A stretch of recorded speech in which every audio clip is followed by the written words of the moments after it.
ves como tu vida personal en tu casa y se me hizo pues muy chido el experimento de verlas juntas, no sé cómo lo sintió la gente, pero para mí me dio esa sensación como de continuidad. Antes de empezar a platicar ya que, bueno, el título del evento se llama Fronteras entre el documental y la ficción.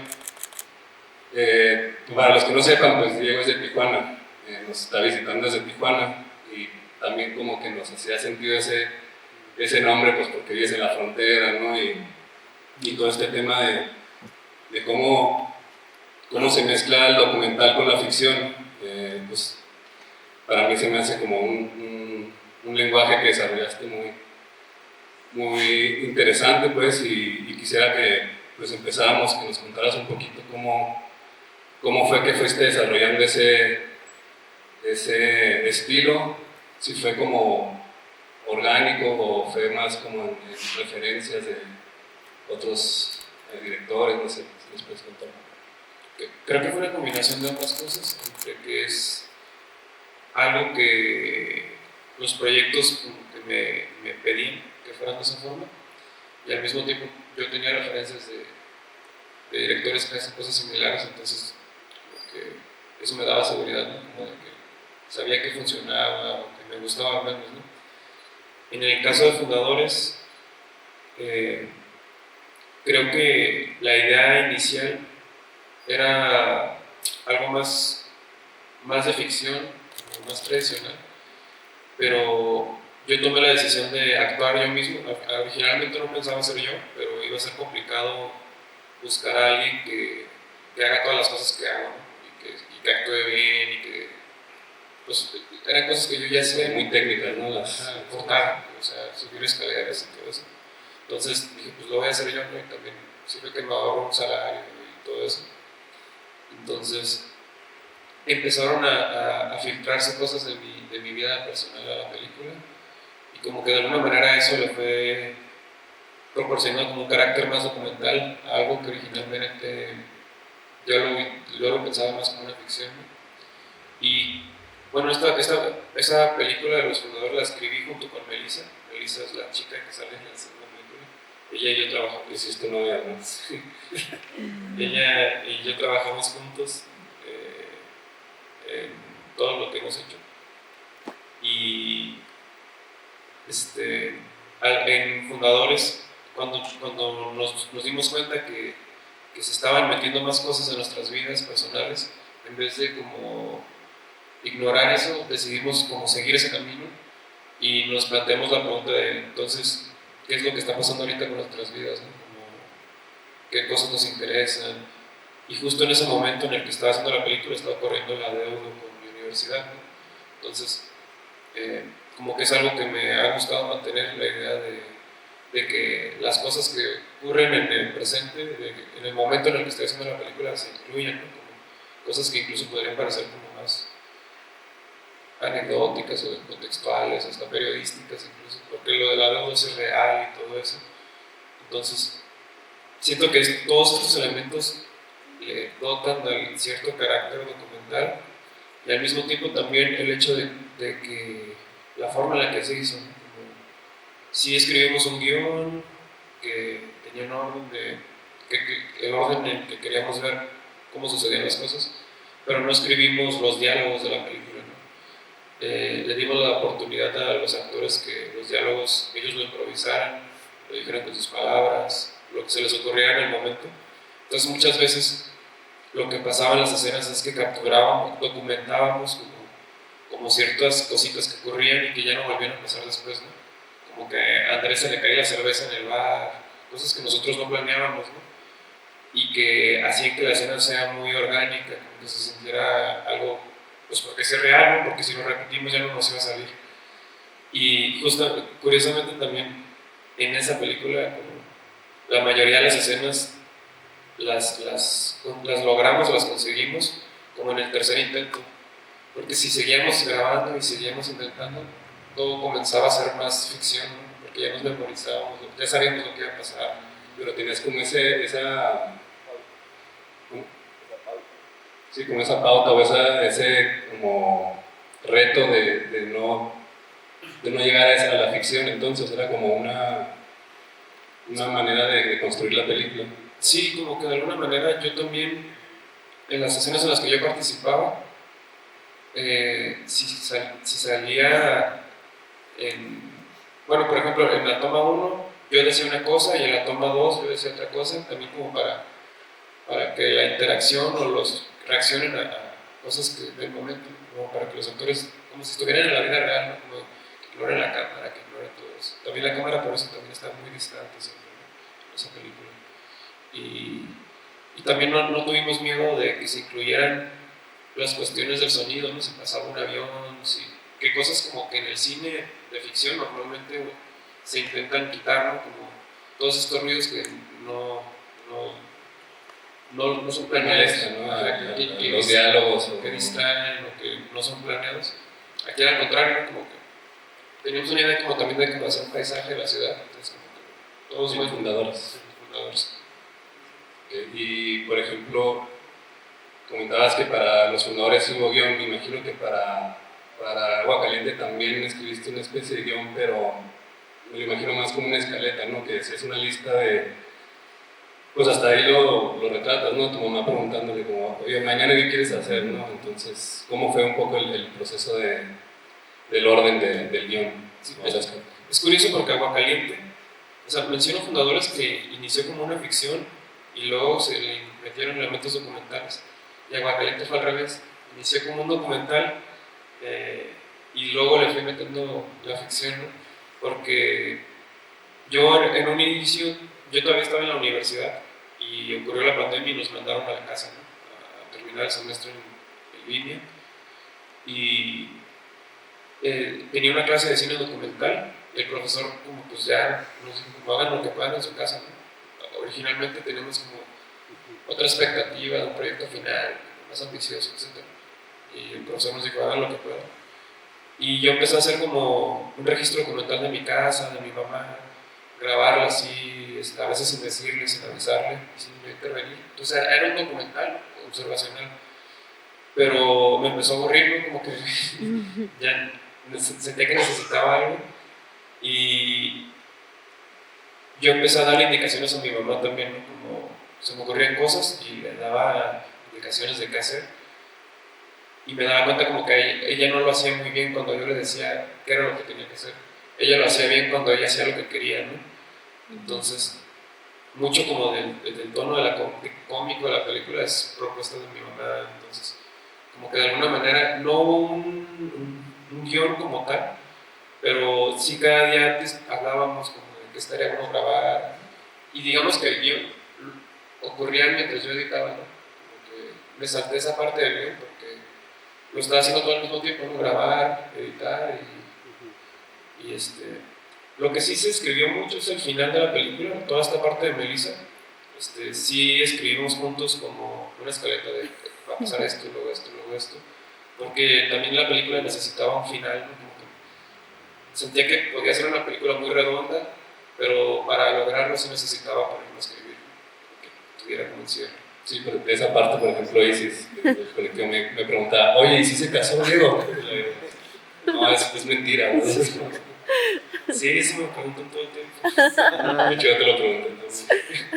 Sí, pero es raro porque incluso siento que la película, si uno la lee de cierta forma, la película revela en cierto momento que todo lo de Boiler es mentira, ¿no? Como que la película es abierta con el hecho de que hay cosas de ficción y luego es en ese preciso momento cuando te dice como que estamos inventando cosas, cuando se compromete más con la ficción porque aparece Melissa, ¿no? Entonces es raro una vez que te dice como, bueno, aquí hay cosas que no son ciertas, y a lo mejor lo que sigues viendo no es cierto, pero es que lo que pasa es que Melissa actúa muy bien, ¿no? Entonces sí parece que todo se siente súper natural y orgánico y eso, pues sí se siente como una película muy libre, ¿no? Como que estabas tú con completa libertad de manipular, ¿no? Porque también es como el cine sí siento que es como un arte de manipulación del espectador, ¿no? Puedes jugar con las mentes y eso es lo como interesante de esto de la docuficción, que pues juegas con diferentes pues sí, escenarios reales o puedes como intervenirlos y eso se me hace como muy chido en tu cine. Bueno, no sé cuánto tiempo nos queda, no sé si alguien quiere preguntar, también es el momento de que si tienen algún comentario, duda. ¿Sí? ¿Qué onda? Oye, felicidades, está muy chido la neta, las dos yo te quería preguntar acerca de fundadores. Utilizas mucho la técnica de panel de Tilman para hacer como que vi que utilizas mucho la técnica de contar una historia como que fuera del cuadro, ¿no? Y luego alcanzarla. ¿Hasta qué punto dentro de tu historia, que lo que tú hayas escrito, en correlación con cuando construyeron la fotografía, hasta qué punto tú decidiste qué mostrar y qué no en el frame y por qué? Como en plan, pues sí, tú explicas. Sí. Todos los movimientos de cámara sí estaban pensados desde antes, ¿no? Y como que hubo mucha práctica para que me interesaba como que salían muy limpios. El fotógrafo es muy buen operador de cámara y se nota, ¿no? Todo es muy limpio, todos los movimientos muy fluidos, ¿no? Y la onda de los movimientos de cámara es como que me interesaba explorar coreografías, ¿no? Como que uno entre como una coreografía entre la cámara y el actor, y como que se prestaba mucho porque al yo salir como actor yo podía dar las indicaciones a mi operador de cámara con cosas que yo le decía, no, fíjate mucho cuando yo me agarras el cabello es cuando tú vas a bañar, y entonces yo de alguna manera estaba dirigiendo la coreografía desde dentro de la escena, ¿no? Como algo, no sé cómo llamarlo, pero sí era como una coreografía, pues como que todos estábamos muy atentos de qué es lo que está haciendo el otro, y era muy divertido, ¿no? Como la primera vez que había movimientos de cámara casi nunca salía bien, ese sí había que pulirlos, ¿no? Pero, y también se pensaron un poco en cuestión de como la película, creo que Aguacaliente es más narrativa que Fundadores. Aguacaliente como que se entiende más de qué va y como que la narración termina, es más satisfactoria, y Fundadores como que es más ambigua, de repente como que nos perdemos poquito. Entonces como no hay un guión que tenga cierta picos narrativos así, la manera en la que estructuramos la cosa también fue a través de movimientos de cámara, ¿no? Como que si de repente como que está, como lo que sería un primer acto o un golpe fuerte en el guión, ahora metemos un movimiento de cámara, ¿no? Como para una cuestión de ritmo. Tengo otras dos preguntas, pero las hago corto. Bueno, la otra es en cuanto a la tesis de fundadores. Por ejemplo, algo que me pasa a mí mucho es que a lo mejor tengo yo algo que decir con una historia y la puedo desarrollar más o menos y lo que sea, y no sé cuándo cerrarla o terminarla. Por ejemplo, con fundadores sentí que acabó como en el acto 2 y medio, ¿no? Pero fue porque se acabó justo cuando dijiste así como de, pues no sirve de nada hacer eso que estamos haciendo. ¿Cómo lo haces tú para saber eso? Justamente si estás haciendo una historia así como por acumulación, ¿cuál fue tu proceso para saber que en ese momento justo querías no decir más? Siento que tenía que ver con el tema de la película, o sea, como que sí pude haber narrado como un tercer acto, como dices, como la presentación de la obra, ¿no? Que pensaba después, pero siento que ya estaba dicho entonces el tema, ¿no? Como que eso iba a ser solamente una satisfacción narrativa para concluir esto, que hacía falta solamente cuestión narrativa, pero temáticamente ya estaba, ¿no? Y como que dejar esa pregunta abierta me parecía que reforzaba, lo empeoraba narrativamente de alguna manera, pero lo fortalecía temáticamente, ¿no? Como dejar una pregunta abierta. Sí, igual contestaste, bueno, como que a ese punto en el que se acabó fue suficiente, ¿no? Como, ok, entendí, esto es lo que querían decir. Y la última, tercera, para que otros pregunten, ¿cuál fue tu proceso también ya en el segundo, en el de Aguacaliente? Por ejemplo, hay ciertas tomas que se cierran, ¿no? Por ejemplo, la toma al principio dice tu mamá lo de que hay muchas frutas en esta, o de que, pues lo del boiler, o ciertos temas que siento que se abrió el tema, la historia, y al final lo cerraste, ¿no? ¿Hasta qué punto fue tu proceso para descubrir en la edición, me imagino, como de, puedo cerrarlo? O sea, ¿en qué punto dijiste, esto lo voy a hacer para cerrarlo? ¿Y cuál fue el otro lado en el que editando dijiste, ok, puedo cerrar esto? Sí. Me di cuenta sí en la edición y también con raíz del paso del tiempo. O sea, ya estaba en otra estación y ya había frutas y yo veía la toma en la que mi mamá mencionaba que había flores, entonces como que tenía todo el sentido del mundo, ¿no? Porque la filmación de esa película sí se extendió varios meses de pandemia, ¿no? Grabábamos unos días así, de hecho yo a veces salgo con el pelo largo, a veces salgo con el pelo corto. Melissa, no sé si se nota, pero en una sale con un tinte de cabello más recién pintado que en otras.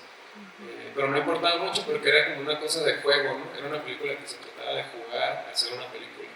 Y también de jugar con mi mamá y enseñarle a hacer una película a mi mamá. Y que ella me enseñara cómo es que hay una película de ella que no tiene nada que ver con el cine. Entonces, a veces, sí, justo como yo ya había filmado algo, pero pues tenía la oportunidad pues es que era pandemia, no había mucho que hacer, ¿no? Estaba como todo detenido y tenía la oportunidad de sentarme a observar otra vez el espacio y decía, oye, pues ahora la luz está más bonita, ¿no? O al menos la luz ahorita está distinta y hay otros elementos. Se nota el paso del tiempo, ¿no? Entonces, como eso, Sí, vamos, muchas gracias, felicidades. Felicidades porque también en tus dos películas, pues Tijuana es como personaje principal. es que chido. Felicidades que se sienta tanto tu locación. Y ya, pues, ¿quién quiere más?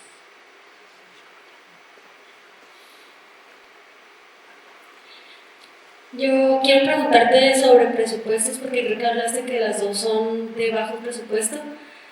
Si no es muy imprudente, quiero saber más o menos como cuánto te gastaste en cada una, cuánto invertiste, porque vi en la primera que tú hiciste como un Kickstarter o algo así, ¿no? Sí. Esa. Y la segunda sería cómo pones tú tus prioridades en cuanto a presupuesto, como esto es lo principal en lo que yo voy a gastar, y ya cuál es lo último, así que si alcanza, qué bueno, y si no, pues ni modo.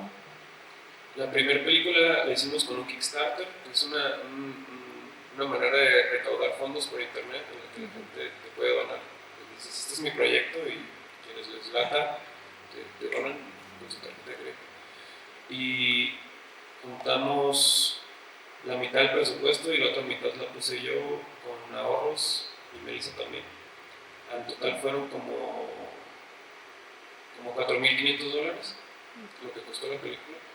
En general, sí, también la postproducción y todo. Yo hice la edición, entonces, en realidad debería costar más porque yo no me pagué, ¿no? Como que no estoy cotizando mi sueldo como editor, mi sueldo como director, el de Melissa como productora tampoco, ni guionistas, pero Agua Caliente costó, ni siquiera sé cuánto costó porque no, pues la hice con la cámara que ya tenía, empeoró técnicamente por eso, ¿no? Porque era como el momento, tenía que hacerla con lo que tenía, ¿no?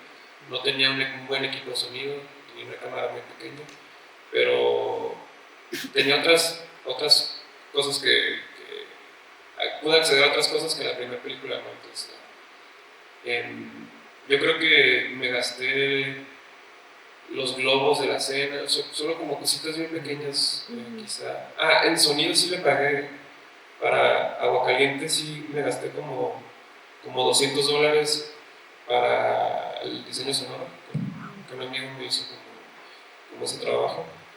Y en cuanto a la segunda pregunta de las prioridades, para mí lo más importante son los sueldos, siempre, que se le pague a todos y después ya la cámara, ya después las otras cosas, ¿no? Como que lo más importante, sueldos, comida y ya después lo demás, ¿no? O sea, creo que así debería de ser. Gracias. Bueno, pues yo quería preguntarte un poco de la actuación de fundadores. Se me hizo muy interesante, lo estaba pensando mientras lo veía. Y la pregunta es si tú sentías que tener la cámara más lejos de los actores como que hacía la escena más orgánica o los ayudaba a actuar, porque yo también pues soy mucho de poner la cámara aquí, ¿no? En la cara, y mucha gente pues no le gusta o se siente intimidada por la cámara o así. Entonces me gustó pues como que es como que está la cámara y nosotros pues hacer nuestra escena, o sea, por eso se ve también muy orgánico, claro. Y pues también descubrí que no tienes que andar ahí con el estabilizador de lado a lado, sino con una toma fija y buena y con buen sonido, pues también hace el trabajo. Entonces no sé si notaste eso. Sí, lo hice también pensando en mí porque cuando tomé la decisión de que yo iba a salir, me preocupó mucho eso. Yo no aguanto una cámara aquí de cerca, ¿no? Pero si está ahí lejitos, pues sí la puedo ignorar. Entonces, con los actores también era muy fácil eso, ¿no? Yo sí notaba que se les olvidaba a veces. Bueno, voy a adelantar un poco algo. Acabo de filmar una película en la que es un proceso muy similar a Fundadores, y pasó algo muy loco porque a veces los actores ya estaban hablando antes de que yo les dijera acción, y ya estaban hablando de lo que se trataba la escena.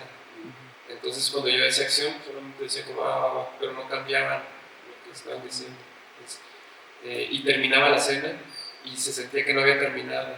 Entonces como también esta onda del documental y la ficción, como que bueno, también algo que hago, que hice en Fundadores y ahorita repetí la nueva, es que yo no hago plaqueta al inicio, porque para mí como que me choca mucho interrumpir, es como ya empezó, como que prefiero hacerlo al final, ya que ya lo logramos, terminamos, ¿no? Porque sí, es como que sí, justo a veces al inicio, antes de que inicie la escena, mientras estamos platicando, montando, hay cierta energía, y los actores como que ya saben, como que ya están en esa energía, y ahí decía como acción y siempre había, ¿no? Entonces, más bien como empecemos al final hacia la placa. Gracias. No sé si alguien más allá atrás.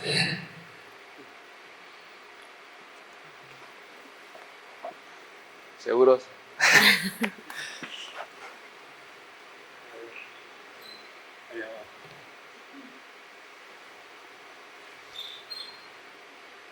Bueno, y ahorita que Juan dijo lo de la frontera, también siento que quizás sí tiene que ver un poco con que las películas sean así, que no son ni una cosa ni la otra, porque también siento que el tijuanense es un poco eso, ¿no? Como que no es, o sea, somos mexicanos, pero tenemos mucha influencia de la cultura americana, y como que a veces uno se siente como que no es ni de aquí ni de allá también, como tijuanense. Hola, pues yo soy Elizabeth. Buenas noches. Felicidades, ¿verdad? Y bienvenido a Chihuahua. Espero que te guste nuestro estado. Y mi pregunta no es muy técnica. Yo lo que quiero preguntar es, en Fundadores, y escuché mucho el sonido de los automóviles, ¿no? Como que la autopista. Y luego en un árbol había como un caminito de hormigas, y luego como que había esa similitud. Y luego esos sonidos, ¿no? Que se daban, muy naturales, como lo que dices tú, ¿verdad? Que se escuchaban muy orgánicos. Y también en Agua Caliente se escuchaban los sonidos, pero ya de los pajaritos, ¿verdad? Entonces es un entorno muy diferente. Mi pregunta sería, esta relación, ¿no? Para ti era un sonido muy familiar, el de los automóviles, o ¿qué querías decir con eso? Sí, siento que Tijuana es una ciudad con Tijuana es una ciudad con muchos carros, ¿no? Casi todo el mundo tiene carro, aunque no sea una persona con mucho dinero, porque es muy difícil, porque no hay transporte público eficiente, ¿no? Y porque la geografía impide que puedas andar en bicicleta o caminar, porque es mucho cerro, ¿no? Entonces todo el mundo casi tiene carro, la mayoría de las personas. Y hay mucho tráfico, como que es un sonido de ciudad, como en las avenidas y en los bulevares, súper común. Y yo cuando trabajaba en ese lugar de las puertas, en pleno bulevar era lo que escuchábamos, como el paso de los carros todo el tiempo. También hay una escena, no sé si se acuerdan, hay un yonke, aquí también se dice yonke. Sí. Sí, escuchado. Un deshuesadero, donde están todos los carros viejos, ¿no? Y eso tiene que ver también con que viene mucho carro de Estados Unidos, que algunos no están importados, pero que son más baratos, y uno los consigue en Tijuana más baratos que acá, por ejemplo. Y en Aguacaliente el sonido de los pájaros, pues enfrente de mi casa hay un árbol que todo el tiempo tiene nido, ¿no? Y se escucha aunque no quiera. Pues creo que era eso que decías hace rato, ¿no? Que respetaban mucho el sonido ambiente como natural del lugar, como sin importar si se atravesaba un avión o la autopista, ¿no? Sí. Sí, y es curioso porque también ese sonido de los pájaros, como que la mayoría de los sonidos de mi casa yo no los había prestado atención nunca, ¿no? Como que uno, me di cuenta de eso, ¿no? Que uno estaba en su casa y llegaba nada más a dormir y a pensar en otras cosas, y la pandemia nos obligó como a observar y a escuchar, ¿no? Entonces, eso me permitió como prestar más atención en mi casa, ¿no? Como puse un lugar que se supone que yo conozco, me di cuenta que no lo conocía tanto, ¿no? Porque me di cuenta, mira, aquí hay pajaritos, aquí a esta hora del día entra la luz de cierta forma, ¿no? Y descubrí cosas que no conocía como de ese espacio, ¿no? En mi casa. Sí, como que todos en pandemia prestaban más atención a muchos detalles pequeños, ¿no? Bueno, pues ojalá podamos ir platicando más aquí con Diego, pero ya se nos acabó el tiempo. Pues nada, agradecerles a todos por venir. Síganos en nuestras redes sociales para que se enteren de más eventos como este que estamos ahí elaborando, planeando para que crezca el cine, ¿no? Aquí en Cuauhtémoc. Agradecer al Instituto de Cultura por el apoyo. Y pues nada, vamos a darle un aplauso de nuevo a Diego para...